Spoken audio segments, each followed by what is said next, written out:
Good evening. Welcome to the Mom to Mom show, brought to you by ECRC.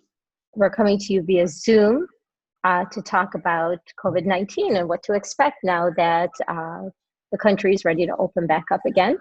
Joining us is Dr. Kattoo. He is a doctor at Henry Ford Wyandotte in Garden City. Pauline Yousif, who's the owner of Cruise Salon. Jessica Kakos, who's a dentist, has an office in West Bloomfield and Bloomfield Hills, one mother of four. And Patrice, who is the director at ECRC and mother of three and one on the way. Welcome, everybody. Thank you for joining us. Ron, I think we'll start with you. You are a doctor at Henry Ford, Garden City, and Wyandotte, and you also work in the ICU unit. I can't hear you. Yeah? Now I can hear you. Yes, that's right. How do you encounter many patients that have coronavirus? Every day. It's a lot less now, but there was a point where I had 75 to 80 patients a day with it. Wow, 75 to 80 patients? And how has it been working with the patients that have the coronavirus? What has it been like with the patients that are passing away? Are they majority the elderly? Do they have underlying conditions? Both. I mean, it was the elderly, and then, of course, those who were young with a lot of comorbid conditions. And, it's been a really, you saw in the news, I mean, there was a higher percentage of African Americans being affected. Sure. No. But the disease itself was really unusual in terms of its effect on the body. And we were seeing things, massive shutdown of multiple organs at one time. And it was the speed at which it occurred. So somebody comes in, let's just take, the counterpart of the flu, they come in, with really bad influenza, affect your lungs, maybe your kidneys. We watch for 5-7 days, maybe even 10 days, and see how things progress. This virus, they come in, intubated in the ER, up in the ICU, and within 48 hours, they're on the brink of death. Wow.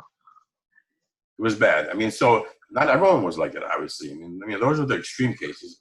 Then multiple patients who were just on regular medical floors, just requiring a little more oxygen, need to be watched a little bit more closely. So I saw all extremes, of the spectrum. I myself, I tested IgG positive. I never had any symptoms. So with all the exposure I had somewhere along the line, it went through me. Thank God I was asymptomatic. So everything from asymptomatic all the way to, full-blown multi-organ failure. So Ryan, you tested positive for the antibody. So you possibly had it at some point and didn't know? Exactly. And everybody in your family was okay? You have young children at home, your wife, Danielle? I have, my son is 14, my daughter is 10. Exactly. And I came home, I was very cautious still, only because I wouldn't really hang out with my family. I would literally decontaminate myself when I came home. Garage, kept all my clothes in the garage. I would wear at work. I would spray myself with all kinds of alcohol and hand sanitizer everywhere. Go take a shower. I mean, it was a 45-minute process every single night. But in the beginning, I didn't know. I didn't test for my the IgG antibody. I wasn't able to get until about 3 weeks into the whole ordeal. So for those first 3 weeks, I had no idea that I was even positive. And yes, I was coming home and seeing my family. They were okay. Nobody got sick, thank God. So, so you can see that if there are extremes, there are cases where you're going to have, I think, people out there who are asymptomatic and have already probably given it to their people, they're in contact with. Now, can I tell you that that's a predictor that people aren't going to get sick? Of course not. I mean, but there's that spectrum we have to take a look at. Wow. And then the thought of you actually possibly having the virus and then not passing it on to your family makes me wonder, how contagious is this virus then?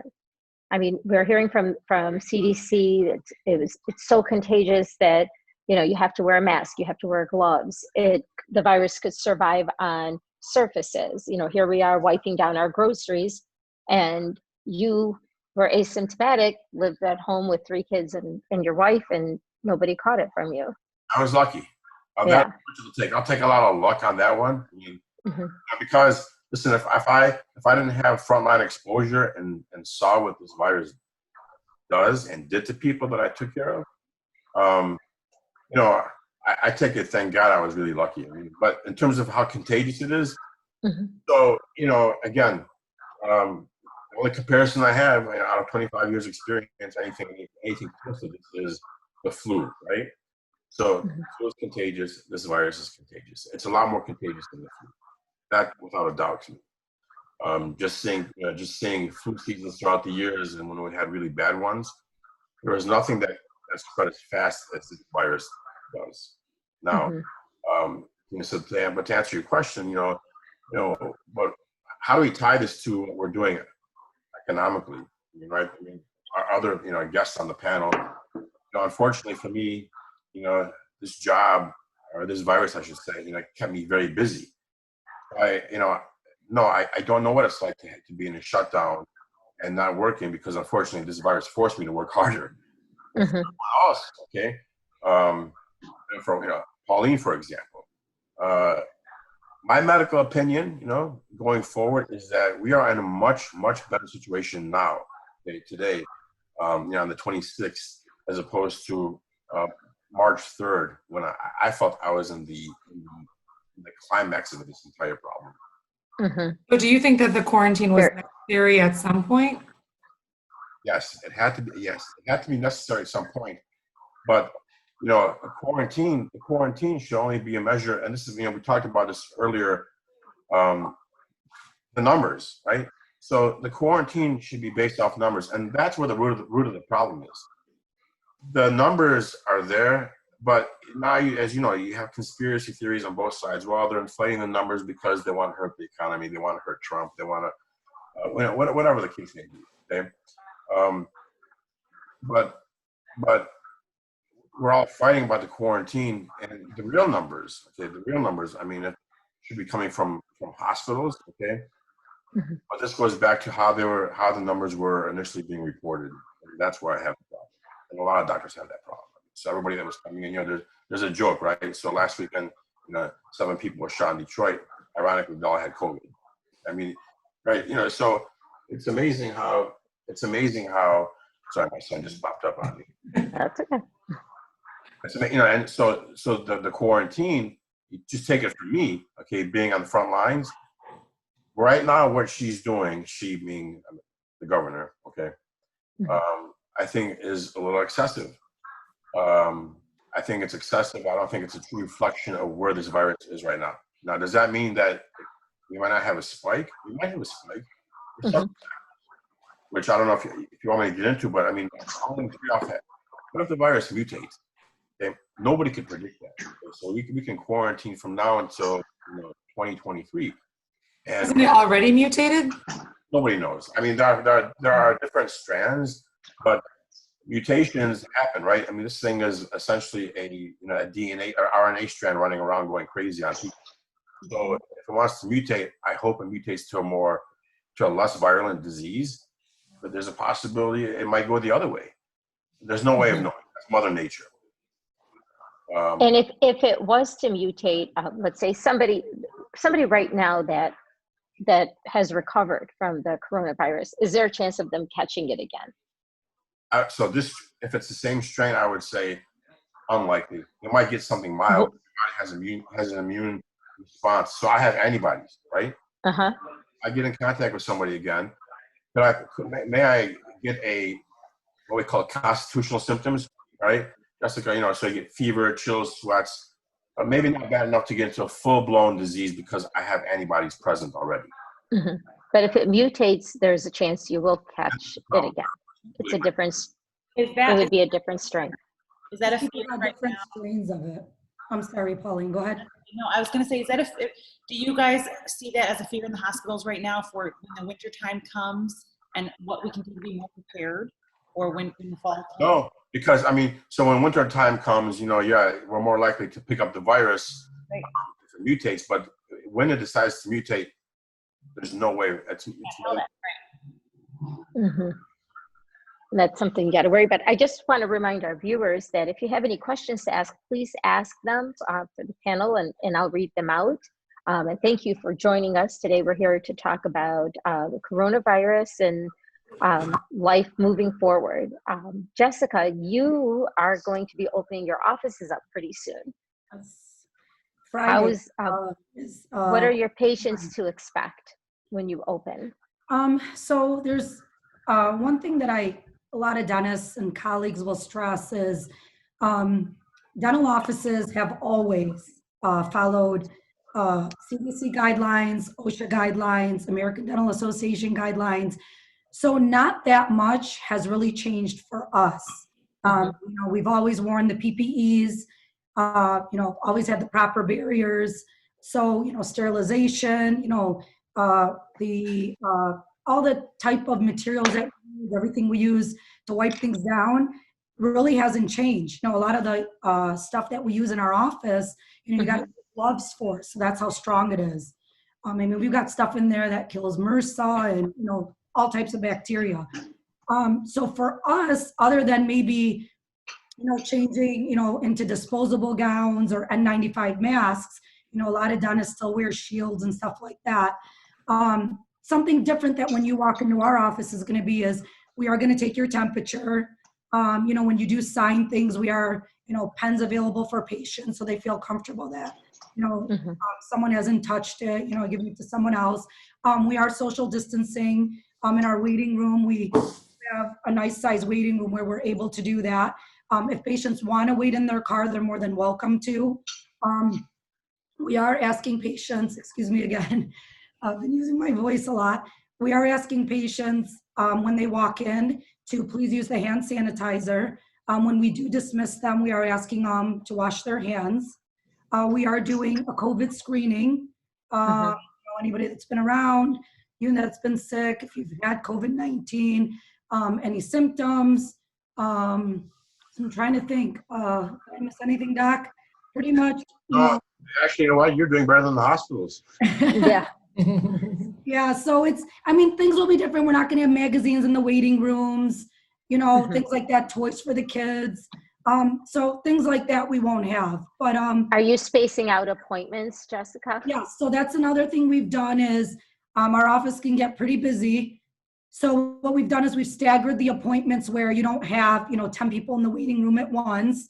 So, we've staggered them, 10, 15 minutes so that, a couple people walk in at a time. The assistants, the hygienists are able to take the temperatures and then take them back. And we're also screening we're doing a pre-screening when you make your appointment, and we're re-asking the questions again. People that have traveled, we're asking that they wait at least 14 days till they get back, excuse me, to make sure they don't have any symptoms. And yeah, but again, dentistry is always, and I think all my colleagues, most or all my colleagues will agree that we have always, followed these guidelines because we've worked in the mouth, bacteria, viruses. So we've always had to protect us and our patients. So, right. Yeah. That's great. It sounds like you have a great plan in place. Yeah, we've got a great staff and great patients. And so we're very excited to welcome everybody back. You feel helpless when you can only do so much. So we're ready. We're ready. So we're ready to come back too. Pauline, you're the owner of Crew Salon. Yeah. You have not opened yet. You're probably going to be one of the last industries to open. Right. How fair is that when some places can open by making appointments and you're a salon that works by appointment and you're not able to open? If a dentist can get as close to you as working on your mouth, why would the hair be such a big deal? I can't, when all this started, I can't argue it. I understand it because more than anything, I never want somebody to catch anything here at our salon, right? And they won't have lives or whatnot. So throughout the past 2 months, we've taken all this time to say, how can we prepare our salon to open up and make sure that we're as clean as can be. Every client's spaced out as far as can be. But regardless, it's going to be stylist to client. We have to touch them. We have to do these things. And sometimes you can't wear a mask for some of the things that clients get. But all we can say is it's unfair at this point, right? But the worst part is that you know that people are still somehow, some way getting their hair done somewhere. My opinion is let salons open with protocols and safety measures that are taken, rather than it being done in somebody's basement or home or whatnot. Yeah. Have you had any problems having your staff come back? Have you talked to your staff about coming back? Are they uncomfortable? I have. There's a couple that are uncomfortable. But a lot of them are ready. You got to understand, we're not technically essential and we're not doctors, but a lot of people sit in our chair, and it not only helps our mental health, making somebody feel good and look good, and they leave and they love you for it. So 2 months of going without seeing anybody, your clients need you just as much. So they're ready to come back to work. There's a couple of them that are still fearful, Yep, that's understandable. I have a question from Priscilla Steffen. What has been learned that can be applied to any potential spikes? How about we start with you, Dr. Ron, at the hospitals. What have you guys learned that can help us if there is a potential spike in numbers? Sure. So the hospitals have learned a lot. So we're ready, right? So they hit us back in March, at the end of February, March. Nobody was ready. I mean, yeah, things were in place. Hospitals always had disaster plans, okay? But even when you practice them, it's not, the adrenaline is not there. This set everything apart. So in terms of the hospitals, protocols, how to deal with things, staffing, I think we're ready on the infrastructure for round 2. Even if it may not be as bad as the first round, even if it's mild, we're ready.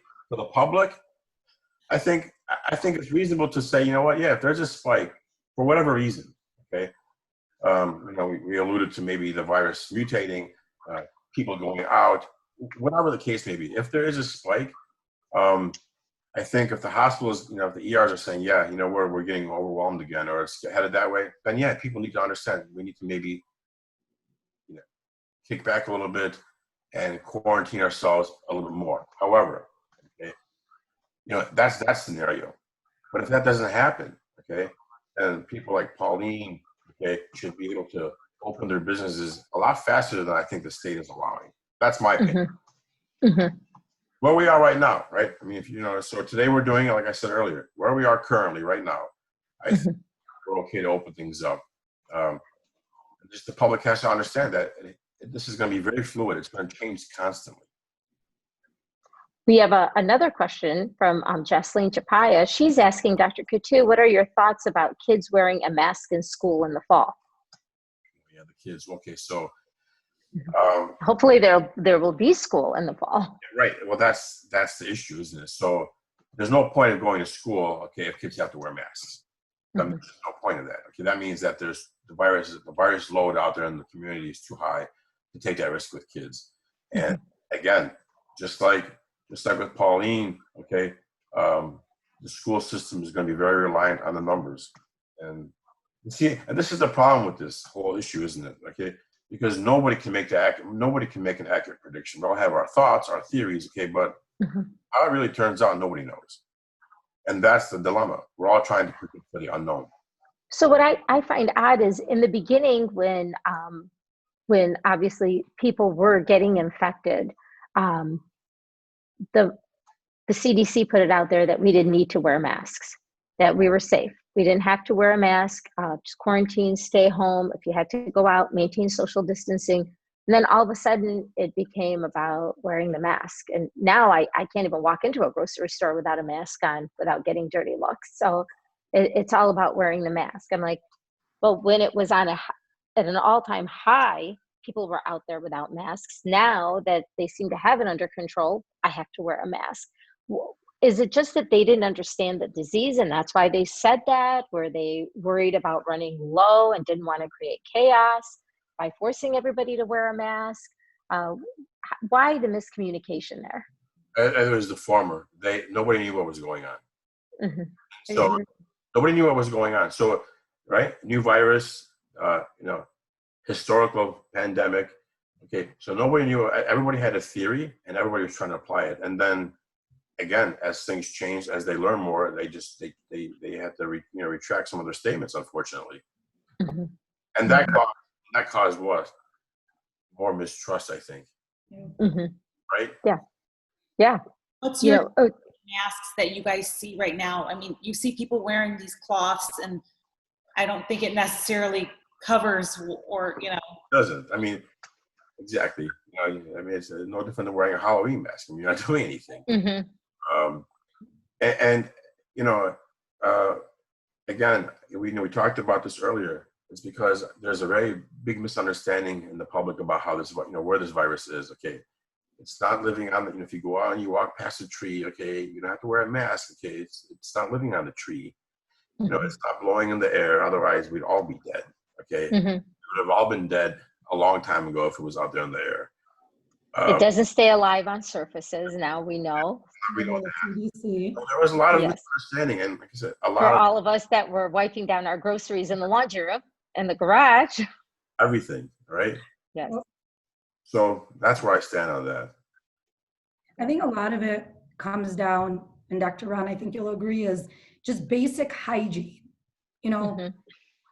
And I hope I say this in the wrong way.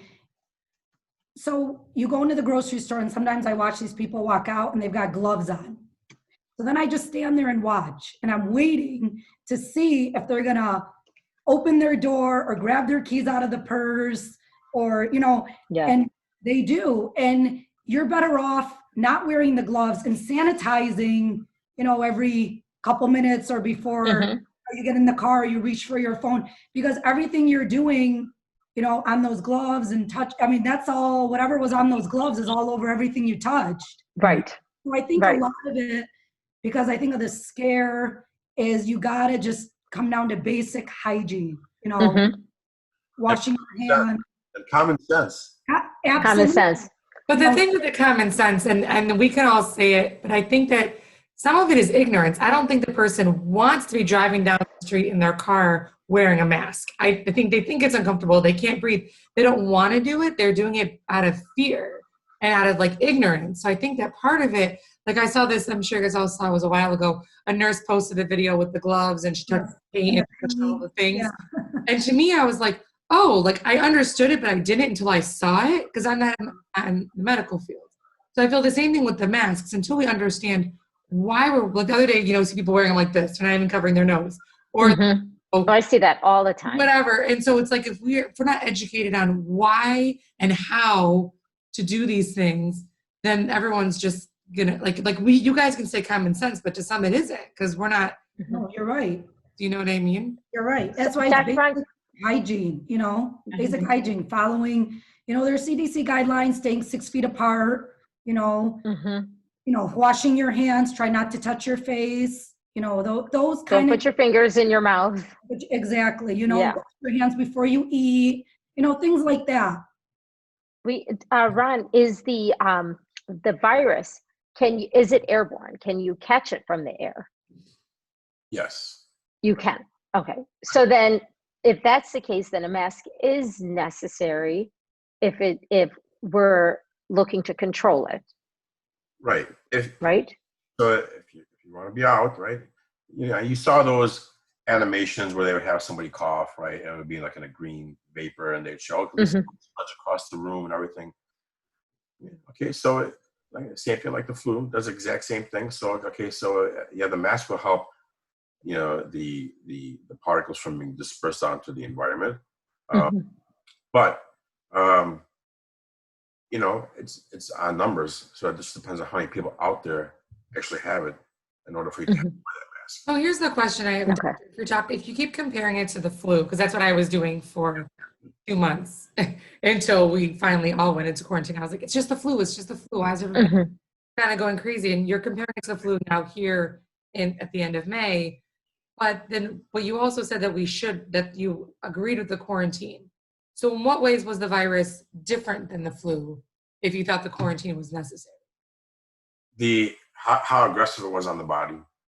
All right. So yeah. So when I started seeing a large number of patients coming in via the EMS or being brought in by their families, because although I spend my time in the ICU, but I'm very, very closely tied to the ER because that's where all my patients come from, right? So I'm constantly working with the ER docs on the front lines. And what I was seeing, how overwhelmed the ER was with patients that were coming to the ICU. Well, let me give you an example, okay? The normal ICU, I have 13 beds. We had to expand to 42. That's a lot of ICU beds. Mm-hmm. We're 13 in the past. I've been there at Garden City for 4 years. 13 was always enough. We never had to open up an extra ICU for anything. I mean, even in a bad flu season. So then all of a sudden you need 42 beds, okay? So yeah, the quarantine to me, it was very important to have. But those numbers aren't there anymore, right? I mean, down to one ICU and I've got 8 patients in there. Okay, not all COVID. I mean, that's, I think I have 2 COVID right now in there. Okay. Ron, how about the hospitals that were built at the Cobo Center in suburban Showplace? They were not even at 25% capacity. That's where, see, this is where it goes back to the ignorance in the beginning.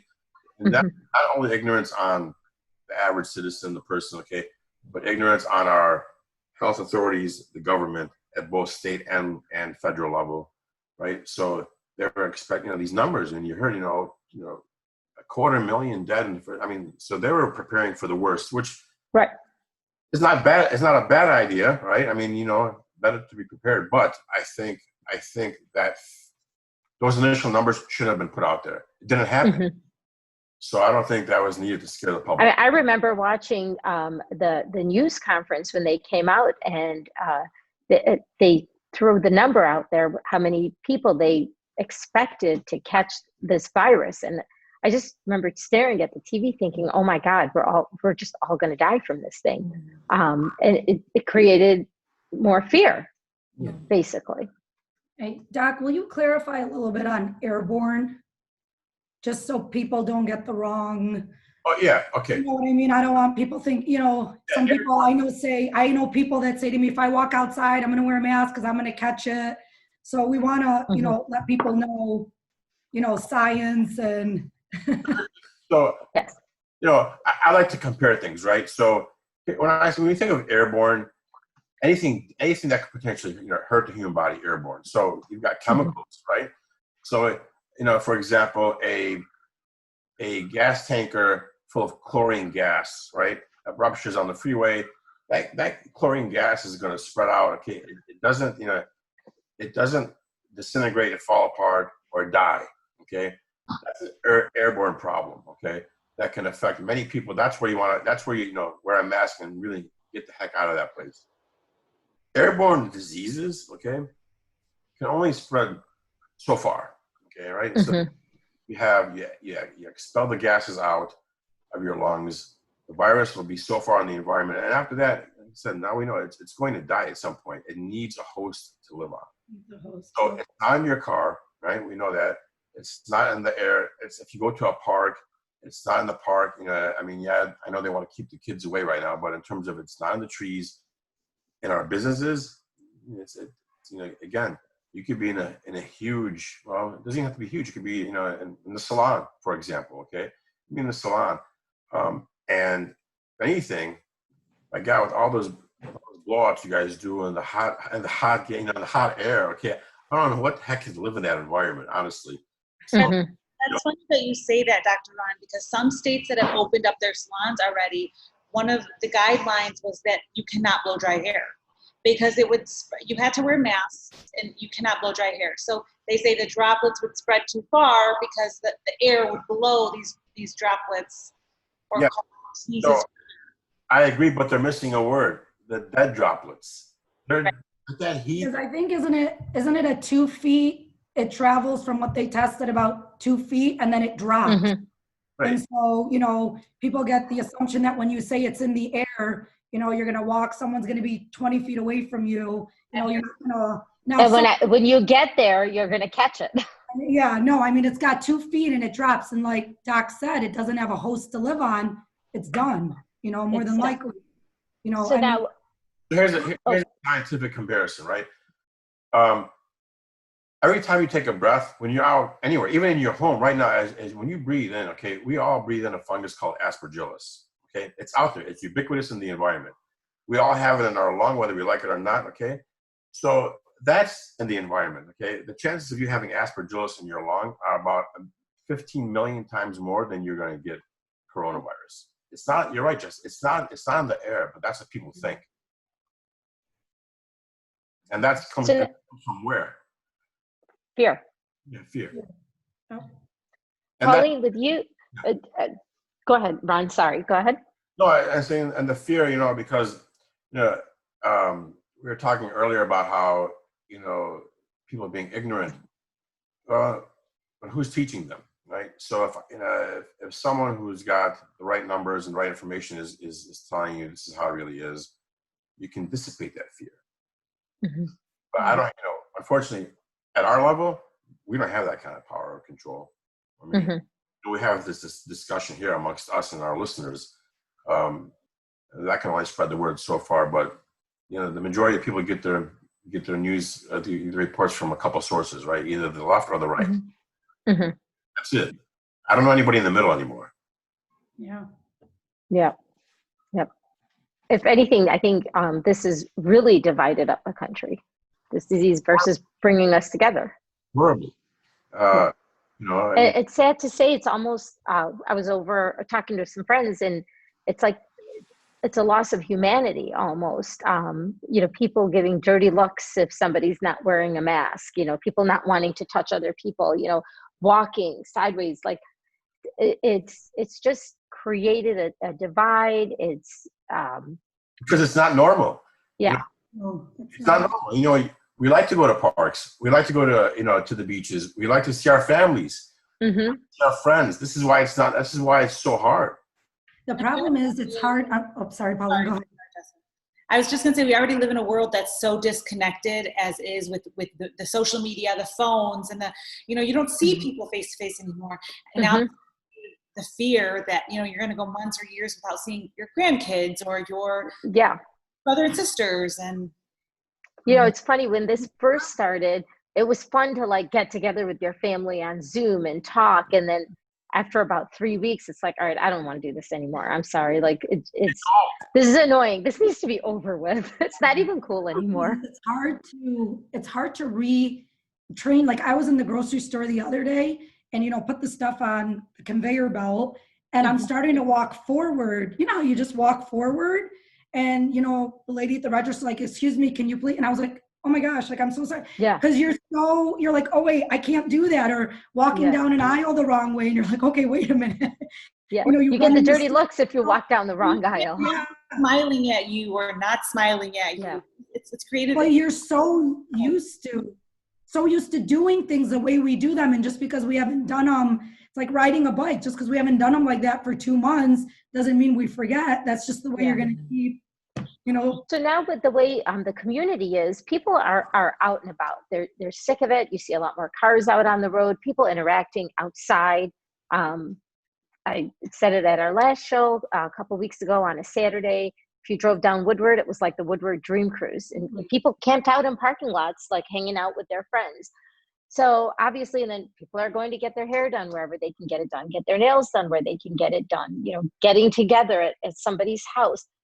But you're still seeing a decline in the numbers. People are not catching the virus like they were in the beginning. And, hopefully, God willing, it'll stay this way and it'll stay at a decline. But why is it that it's declining when those of us that have been quarantined and locked up for 2.5 months are finally getting out and nothing's happening? I mean, I remember the day that the governor announced it, there were 2 people infected in Michigan, and within a week it was 1,500 people. And now that we are actually out socializing, there is that decline, and I'm sure there's people out there with the virus. Oh, plenty Oh, yeah. out there with the virus, and they're together in big gatherings. Even if you want to call it illegal, whatever they set the number at, but people, they want to be together, and they're going to be together. Please, I agree with you. Today I was at the office, and the phones wouldn't, very blessed, the phones wouldn't stop ringing. We were prepared for patients to say, I'd like to push it out, or I'd like to, And everybody, because again, our dental offices that people know that they've always been, same protocol, not much has changed, but people were like, I want to get in and get my cleaning, or I want to get in and get the cleaning fixed. Like, how soon can I get in? And so, I always hear from people like, oh, who's going to go out to eat after this? I am. I can't wait. First day that it's open, I'm out of here. Yeah. Yep. So I think people are anxious to get back out into the community. It's not normal to have to stay at home all day long. It's not even healthy. I'm sorry, Lisa, to interrupt you. I just want to ask, do you think that there are other issues? I've had a couple clients of mine that have reached out that somebody's passed away, not of COVID, but because they needed to have a surgery of some sort that was put off, or other issues that they couldn't get done because of this, or even mental health issues. I have clients who've reached out that are also psychologists and psychiatrists, and they're like, this is our busiest time. When you open, we want to be the first in because we're Zooming and we want to take care of ourselves. And they're the biggest they've ever been because people's mental health is at its worst. And there was an open letter that like 500 or 600 doctors just wrote to Donald Trump about that. Yeah, it's very true. We see it all the time, and you guys are in the hospital. What's your take on that?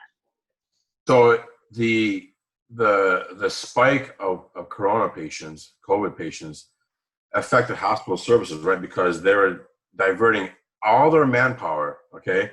Doctors, nurses, they were closing other units down to get those nurses to work in the hospital. Yeah. So I think at that level, if you came in for a bad problem like a heart attack, didn't have COVID, you were going to be treated. Right. But I think a lot of people stayed home. I think that's really where the hit was. A lot of people stayed home. They were afraid to come to the hospital and get COVID. Yeah. So because we saw those numbers go up. We saw a lot of people coming in and saying, well, why didn't you bring your dad in earlier? Well, he was afraid to come in. When did he start having chest pain? 6 days ago. Yeah. So they'd rather stay with chest pain and a potential heart attack than come in because they were that afraid. Mm-hmm. So yeah, it affected people definitely. And then when you came in, even when you came in, we had COVID and non-COVID units, and it was very hard. Because now you're in the hospital, and you may have been more likely to pick it up while you were there. Mm-hmm. Lisa, sorry, the questions are coming in on. Yes. So I have a question from Miriam Toma. Ron, I think you could probably answer this best. She says, I don't know if I missed it, but the number of deaths due to coronavirus is accurate, the question mark, or is it exaggerated? There's all the timers that these numbers are not just right and just there to scare people. So how accurate are those numbers of the corona deaths? Yeah, so they're not accurate. And when I say that, I don't want someone, we've got two ideologies. So it's not that I'm saying that there was foul play. Because I think the data was collected rapidly and was collected with other places. And we talked about this, how you may have come in for a true heart attack, but if you had COVID, your cause of death was labeled COVID when it was really the heart attack that killed the person. Mm-hmm. So so I don't think the numbers are accurate, but I don't think it's a conspiracy. Okay. The only part that I think that plays off of all this is that because the numbers were inaccurate, that the response was aggressive. Right. Mm-hmm. Then, so another question is, let's see. So if you're saying that there are millions out there with the virus, does that mean we've built herd immunity? I don't know. Have we developed an immunity to it as a community? No, I don't think completely yet. I think we're headed that way. But to make that assumption that we're there, no. We have to see the numbers go really way, way down for us to say, we've developed as a race, the human race, immunity to this virus. We're not there yet. How about talks of like the virus, the vaccination that's coming out? There's just talk that they're going to make it mandatory that you have the vaccination in order to travel. Can the government actually do that? Can they force people to get a vaccination? Well, to do the things that they control, yeah. So if So if I don't fly or do whatever, whatever they say that's mandatory for, if I get the vaccine, I'm able to do these things. That control it. I guess what option do people have? The hospitals, right? If you didn't want to take the flu shot vaccine, it was mandated that you wear a mask to come to work or don't work. So, I guess that's the option you'll be given. Yep. Then one point I want to bring up, when Pauline, you were saying something about some of the salons were opening up, but they weren't allowed to blow dry your hair. And it was because they were worried about the virus spreading through the heat that was being blown out. But if you're wearing a mask and your client is wearing a mask, then what would be the issue? Agreed. There are a few states. I know. I read an article about Connecticut doing that, and of course the hairstylists fought about it, and but it didn't make sense. And I get it; they're trying to protect people as much as they can. They also said it would decrease the time that person sat in the chair, which doesn't make sense, because then you're going to have more people coming in. I just think that there needs to be more space. Obviously, I know a lot of the salons in the area are talking about how we can move around our chairs. What can we do to keep no waiting room, no magazines, like Jessica said, things that we can do. Wait in your car till it's your time to come in. We'll let you know. These are things that we can do, but the no blow drying didn't make sense to me. But at this point, I think we would take whatever we can get to open. Yeah, agreed. So now moving forward, if we were to open up as a country, what do you expect to happen as far as the virus is concerned, as far as it's spreading with summer coming? Is there a possibility it could phase out because it's so hot outside, and then it's something that we're going to have to worry about again in the fall? Ron? I think the UV light's going to help, definitely. I mean, just say you have it, and it's, let's just say it's on your skin, all right, or in an environment where somebody was there, so I think all the extra ultraviolet light coming down will help in the outside environment. I don't know, people being outside together. I know we're not all in one closed room like we are in the wintertime, but I think the virus will definitely phase out as summer comes. How about the health risk with going to the gym or a public pool? You know what? Same thing like for Pauline. I mean, it's the same risk. So at the gym, okay. If somebody comes in and has coronavirus, okay. If they want to work out with a mask, okay, I think it's incumbent on the patron to say, okay, if I'm sick, should I really be going to the gym and contaminating other people? So if you're going to go there and take, as the other person, if you're going to go there and take that risk, it's no different than any other communicable disease that you're going to get at the gym. I mean, it's a risk you take.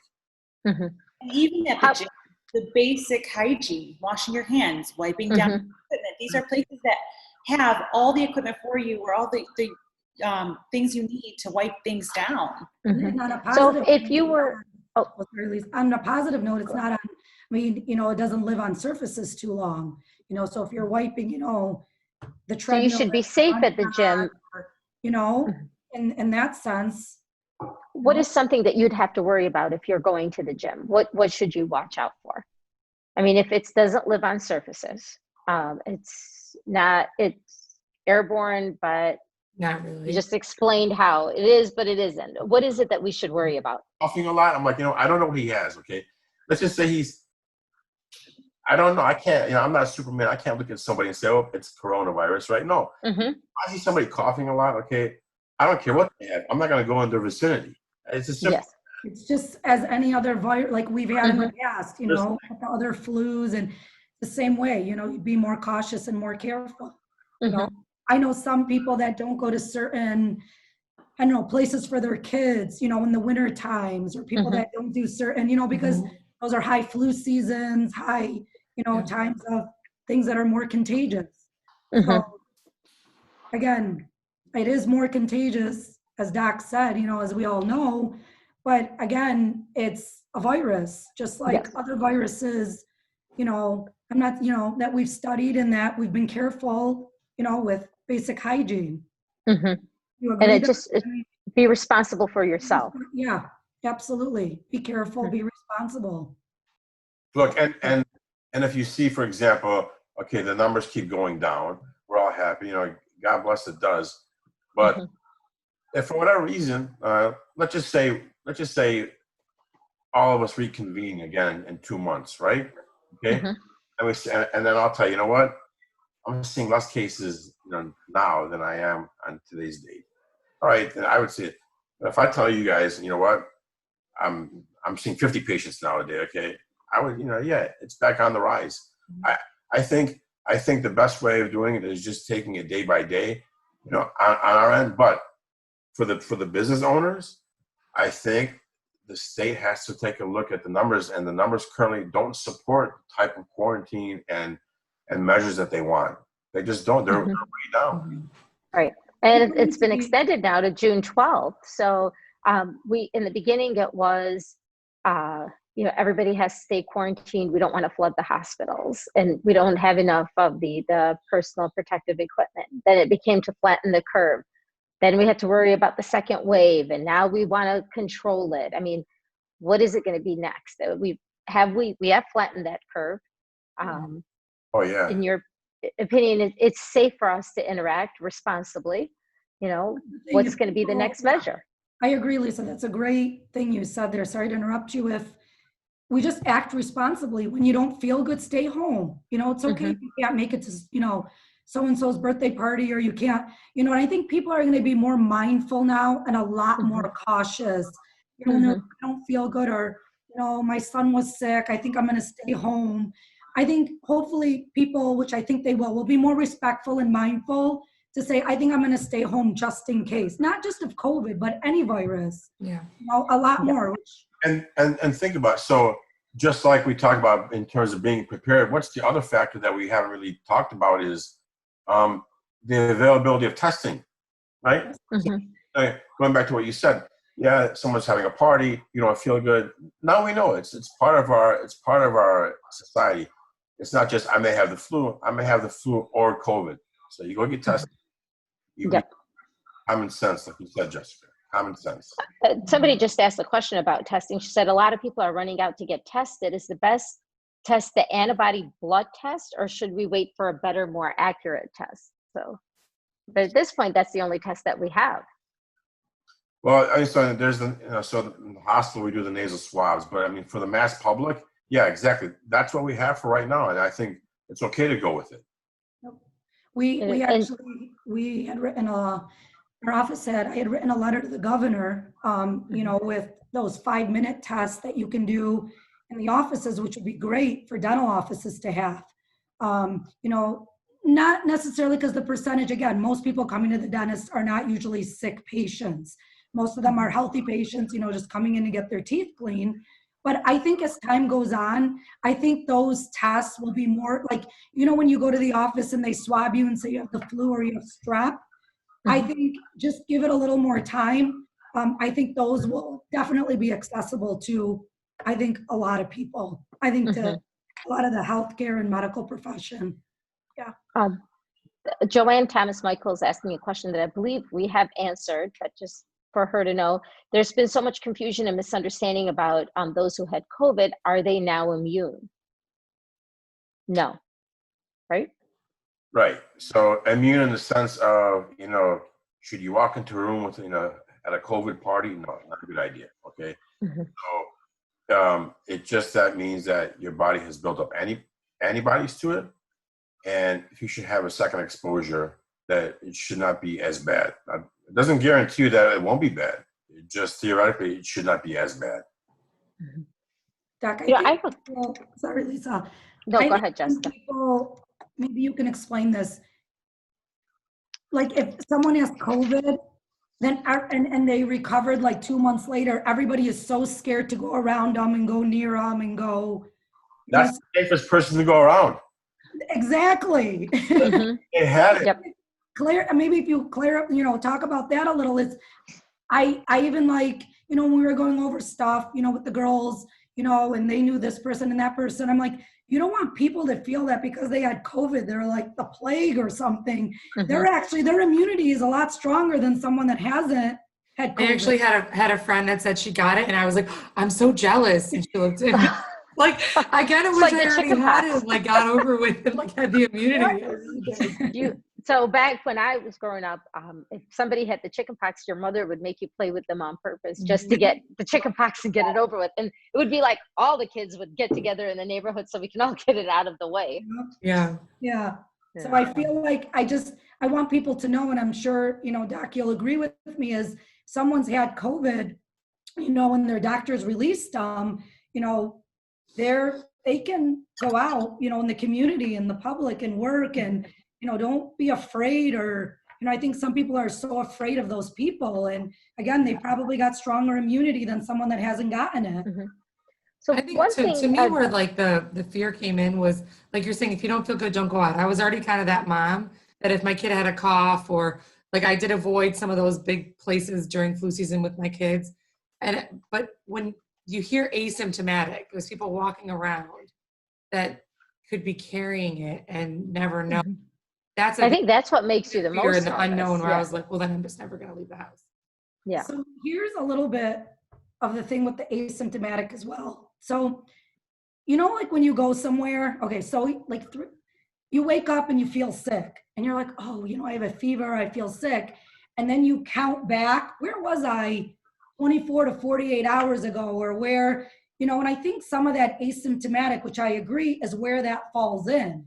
It's, you interacted, you right there were an asymptomatic carrier, and then you got, it showed up, 2-3 days later. So I agree with, what you're saying. That's kind of where you don't know if you're around people that 2-3 days, they're going to develop that symptom.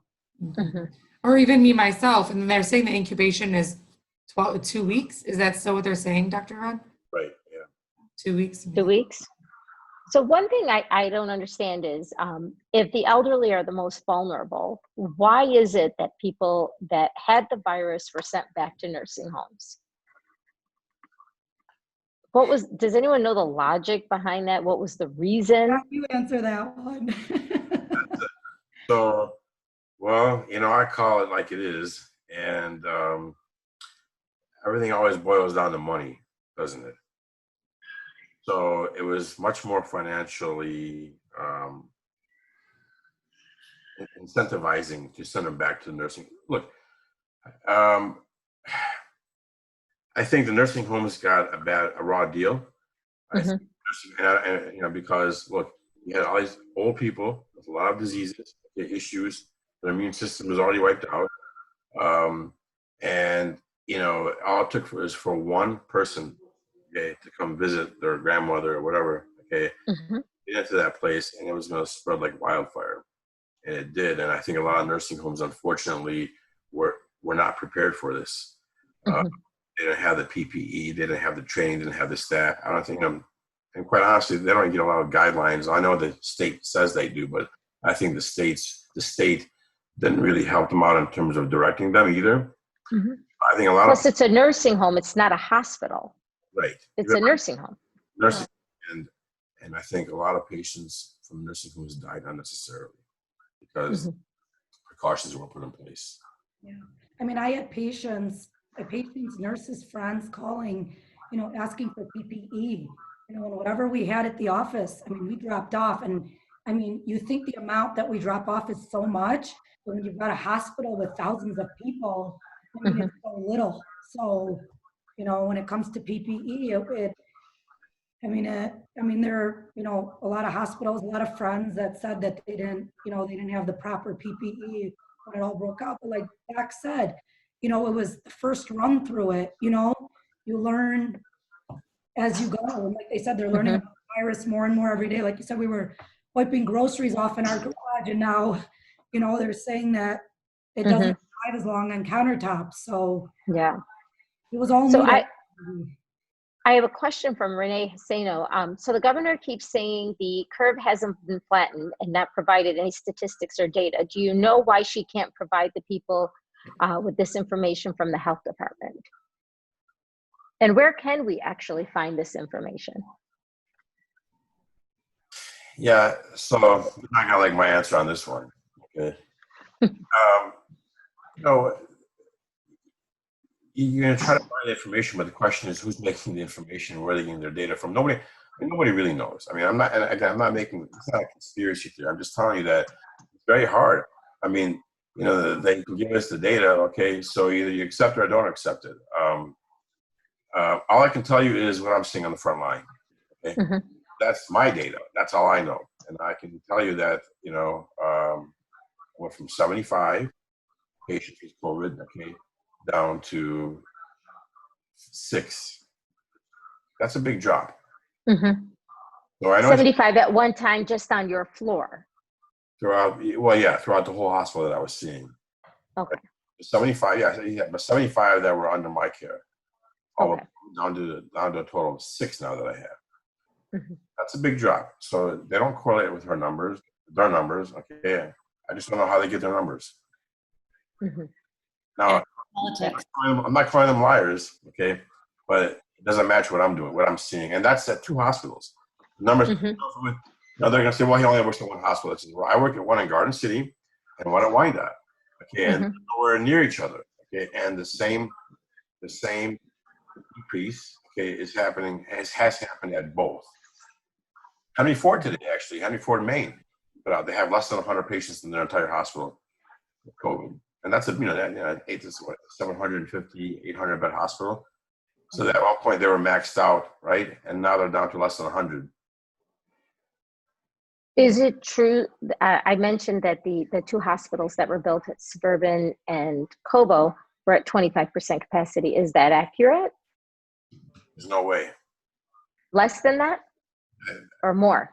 No, way less. Way less. 25. When you think of the amount of money that was spent on that and how much more chaos and panic it created, thinking that we had to build these hospitals, you know. If they can, I know they built, 1,000 beds at the Cobo Center, right? If they can show a picture, so 25%, you show me a picture of 250 beds occupied in that place, and I'll tell you who shot John F. Kennedy. Did they close those centers down, or are they waiting for the second wave? Are they keeping them up? No, I think they started dismantling. They started tearing them down. Yeah. But were they just too late, or was? A couple weeks ago they started tearing them down? No, we didn't need. I saw the hospitals. You know, as they bulged, they were able to contain the bulge within the hospitals, and barely had to overflow to those centers. I think it was smart. I kind of agree with what you said earlier, though. It was one of those better be safe than sorry. Like, You know, we're sitting. Monday morning quarterback, right? We didn't get to that capacity. Thank God we didn't. Thank God we didn't. Yes. Yeah. You know. Yeah. And if anything, it's if we are going to get hit with the second wave, at least we all know now. We know what to expect. The hospitals know what to expect. The government knows what to expect. It's just, I think people are just anxious to start getting out. It's been two and a half months. We're going into 3 months now of this quarantine. Yeah. Now, I want to talk a little bit about fall is coming, kids going back to school. So somebody did ask the question again about kids wearing the mask in the fall and if it will actually protect them. If the guidelines are that your kids have to wear a mask, they're going to have to wear a mask. There's nothing you can do about it, right? Yeah, I mean, if you want a kid to go to school, unless it's a school, I don't know. I don't know if, you know, obviously they all fall under the state, but private versus public schools, if the public schools have to wear a mask, the private schools, I don't know what they would do with them, but I just don't think that's normal to send kids to school with masks on. The other concern is coming back to, you know, being clean. I mean, I watched my son on Sunday at mass touch his mask. I don't know how many times. I don't think he touches his face that many times in a week at school. You know what I mean? I have to agree with you, Jessica. Again, you're going back to basics of all that too. So all that needs to be also. And to me, like as a parent, my oldest is only 5, so I don't have like older kids like you guys, but I would find it to be very traumatizing for my daughter. My daughter is extremely sensitive. Absolutely. Like sending her into an environment where everybody, teachers and her classmates, are wearing these masks. They have to sit apart. They can't hug. They're probably not going to have gym class. To me, and I know I've had a lot of friends say, have you thought about homeschooling? And they're talking about whether, I don't know if I would just defer. I don't know. But to me, to keep my daughter home instead of it in a potentially traumatizing and scary environment is something that I would consider if the school's Absolutely. that extreme. Mm-hmm. Her teacher was like really, really great. Like she'd walk in she was in preschool last year, and before she did anything, she'd take off her backpack or coat, she'd go wash her hands and she'd go into the classroom. She wiped everything constantly. The kids, my daughter was a crazy person about washing her hands at 4 years old. If the habits are there, the habits are there. And I'd rather that than her eat lunch alone and only half the kids are in the classroom and they don't. How do you feel about homeschooling your kids if your kids are in private schools? I know, Jessica, yours are at Our Lady of Sorrows. Ron, your kids are at Regis, I believe. How do you guys feel about distance learning? Yeah. How do you feel about paying tuition and having to homeschool your kids? And Jessica, how would you even do that with working full time? Having been home, first, Our Lady of Sorrows, in my opinion, did a wonderful job having prepared the kids for remote learning. I mean, my kids knew exactly what to do. You know, I'm not saying it was a smooth, you know, like every day was, there were hiccups here and there, but I mean, they worked extremely hard, and you could tell, I mean, these teachers were working day and night, even emailing on Saturdays and Sundays. So for me, this part of it was not that difficult because I was home. I give a lot of credit to parents that were either working from home or, you know, had to leave and then come do 4 hours of school or help, because I know what it feels like, you know, working all week long and then coming home and they're like, I need help with this, I need help with that, I need help with this. It's like, okay, hold on. You know, and then by the time you look up, you know, you're like, oh my gosh, it's midnight. You know, where did the time go? So imagine, you know, that's just homework. So imagine, you know, going to work all day. You know, with me and my situation, you know, I have family and, you know, an amazing husband and in-laws, and our schedules are a little more flexible. But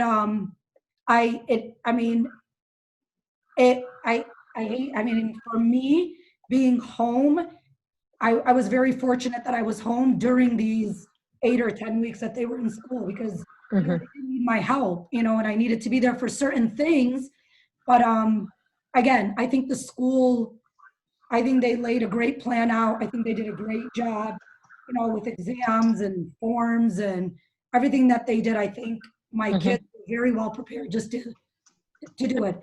For next year, I don't know. That's something, I mean, as of right now, my kids will definitely be going back. I'm going to interrupt just 1 second. I'm sorry, I wanted to ask you, I don't know about you, but I personally don't have kids, but my sister, who's my business partner here at the Salon, she does, and they're at Sorrows, and all my friends' kids are at Sorrows. And communion's coming up. Do you have any kids that are in communion that will now have to wear a mask for their communion? Only parents can be at the, I'd almost rather wait till next year. So for me, I have an 8th grader, and his graduation mass is on June 9th, and only one parent is allowed to come. And only one parent? Only one parent, because the church is limited to 25% capacity. And the children, like the kids, are all completely one on one end of the pew, one on the other. So for me, I'm just happy that he's getting a mass, and I'm happy that he's going to get to experience graduation. Absolutely, receiving the sacrament was probably one of the most emotional days for me when my kids received it. But for me, at the end of the day, it was receiving the sacrament, you know, and it was all about my son, my boys, and my daughter, you know, receiving that. But again, everybody has the view of it and carries it all, you know, at a different level. You know, for me with graduation, I was really bummed. You know, I was like, oh, you know, I was excited, ready to invite family and, you know, everybody, you know, because it's my first born too. So it's my first 8th grade graduation. But then again, you think about, those graduating high school, those graduating college, those graduating medical school, dental Right. school. Think about those with weddings. All the weddings that were postponed and So moved to next year. yeah, and I completely see what you're saying. Like with you said it was your friends or Right. sister. My nephew. Of course, and everybody. I've had some friends that have said, their child is just excited. They're okay with not everybody being there. And then I heard from another friend that her daughter broke down, really sad that, she wasn't going to receive her communion with, all her, grandma and grandpa and everybody there. So It's traumatizing again with the masks to see these 8-year-olds. absolutely, I agree. Yeah. Important moments of their lives, their religious life. I try to twist it a little bit on a positive note. We were at, the other day, CVS real quick, and the two boys had the masks on. I said, let me take a picture of you so you remember of COVID, and you can tell your kids and grandkids you lived through this time, how you make fun of me and tell me I'm old. Yeah. If I had black and white TV. Yeah. I thought about that, Jessica, with, we do like the first day of school picture with the, so my daughter's last day is on Friday. And I'm like, should I ever take a picture with the mask on or not? Because I'm like, what? I mean, when you look back. Do I not want to remember this? Yeah. I don't know. I mean, it's something we're going through. It's, again, a cross that we're carrying, and it's a symbol of the cross we're carrying, and we're going to carry it, and we're going to walk as strong as we can, with God and our faith by our side, and we're going to make it work. And you got to kind of put a positive twist, a positive note on it. When it comes to the kids, I try to do that. I say to Patrick, you know what? We're going to be done with 8th grade. It was an amazing, ride at Sorrows, and this is the way we're going to end it. And I promise you in 10 years, it's going to be history. So Yeah. take it as it is, and let's move on and see what else, God has planned for you, for all of you. Yeah. So, Very true. Very true. And it's right. We've gone through a whole hour. Thank you guys so much for joining us. for having us. Thank you for being here. Thank you to our viewers for tuning in and asking questions. And lots of prayers for all of us. The next few weeks, I'm sure, are going to be a little bit of a struggle, but we made it this far. Let's just hope it ends on June 12th and we're open back again. I agree, Lisa. Just stay positive. It's going to move. It's all perspective. Stay positive. Just keep moving forward. It's going to move a little slow, but it'll all come together. It's all going to work out. Ask me the numbers in 2 weeks. I'll tell you what's happening. I'll bring you back on, Ron. We'll talk. It'll be part 2. Part 2. Part 2. It's. Thank God that at least for the numbers are declining. They're down. Yep. And Ron, thank you for being on those for your service. Yes. Thank you. Putting your life, on the line. You have a family at home. Yeah. So we appreciate your services. Yes. Very much. Thank you. And thank you, viewers, for tuning in. Feel free to ask questions. We'll periodically check and see. I know Jessica's on the mom's page. Pauline, I'm not sure if you're on the mom's page. Ron, we can keep you updated if there's any questions for you. Danielle's on the mom's page. And same with Patrice. We'd be happy to ask any questions if you missed anything. Thank you for joining us. Everybody be safe and have a good night. Thank you. Good night. Thank you. God bless you guys.